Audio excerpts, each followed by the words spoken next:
Whether you're a year-round homeschooler or just looking to avoid the summer slide, Jess the homeschool convert held a great workshop sharing lots of tips on how to switch up learning during the summer months. But there was one tip in particular that I thought was really relatable. It has to do with those good intentions that we have during the year. Check this one out. So perhaps you were using something, you really loved it, but again, another question where we can all raise our hands virtually.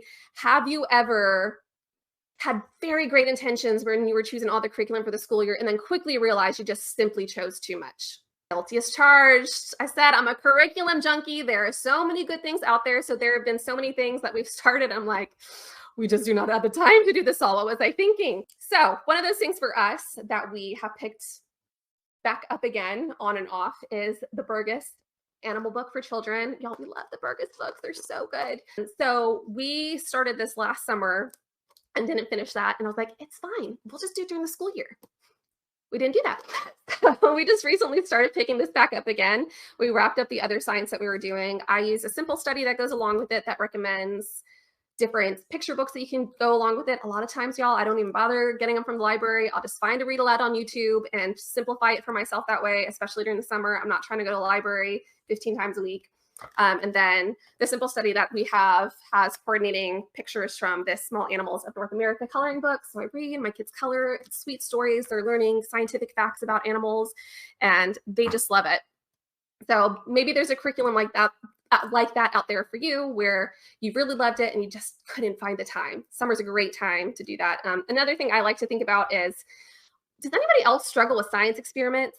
I feel like we struggle to get our science experiments in. I have such high hopes of we're going to do a science experiment every week. And then we get to the end of the school year. I'm like, we did 2 science experiments. And I have so many science experiment books. So I just pulled one of the samples off my shelf, this S400 science experiments. I didn't even buy it from S4 and I got it for $2 from Half Price Books. So I'll probably just flip through here, let my kids flip through here, and several times over the summer, let them choose something fun and get some science in that way that we didn't necessarily always utilize during our regular school year. So those are some things to think about. Now let's talk about some other things. To hear Jess share more ways of how to switch up learning during the summer season, make sure to join the Made to Homeschool Premium membership. There you'll be able to see the rest of this workshop as well as participate in live weekly workshops from our contributors. Here's another video that you might be interested in right after you subscribe so that you don't miss when we have another clip to share with you. And in the description box is that link to our membership.